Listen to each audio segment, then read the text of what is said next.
pernah dengar website yang bayar anda hanya sebab bercakap atau upload suara sendiri dan terus dapat duit? Gila kan? Tapi semua ni benar. Tapi ada syarat dia juga. Sekarang ni, makin ramai orang tersempit dengan kos hidup. Gaji tetap makin tak cukup. Harga barang makin naik dan anda mungkin tengah cari side income. Tapi semua benda sekarang nak kena modal. Sebab tu video ni sangat penting. Saya akan kongsikan 3 website yang pelik tapi boleh bantu anda buat duit tanpa modal, tanpa perlu jual barang. Dan ya, boleh digunakan di Malaysia. Tapi saya nak bagi tahu awal-awal, bukan semua benda ni mudah. Saya akan terangkan apa realitinya supaya anda tak kecewa. Website 1, respondent.io. Website ni untuk jawab survey and sesi temu bual online. Anda boleh dapat $20 sampai $150 untuk satu sesi. Tapi jangan harap dapat job hari yang sama anda daftar. Sebab kebanyakan job memang untuk pasaran US atau UK. Tapi anda dari Malaysia masih boleh join.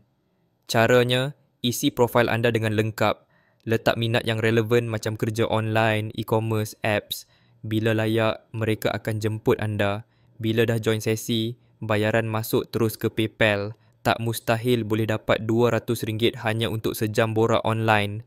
Website 2, vocan.com. Suka bercakap, suara anda boleh jadi duit. Di Vocan anda daftar percuma. Upload sampel suara anda. Tunggu klien yang perlukan suara anda untuk video, iklan dan animasi. Anda tak perlu suara macam radio pun. Kadang-kadang suara biasa-biasa pun orang cari. Boleh record guna phone. Janji audio clear. Job datang dari serata dunia. Dan ya, anda boleh buat dari rumah. Dalam bilik je. Tapi jangan harap terus dapat job kalau tak letak usaha. Ini bukan get rich quick. Tapi real opportunity kalau konsisten. Website 3, usertesting.com. Website ni bayar anda untuk test apps dan website. Anda akan diberi task, anda guna dan komen real time. Task biasanya 10 ke 20 minit. Bayaran $10 ke atas setiap satu. Tapi saya nak jujur, job mungkin tak selalu ada untuk pengguna dari Malaysia. Tapi masih boleh cuba, terutama kalau anda boleh cakap English. Yang penting, buat test pertama sungguh-sungguh.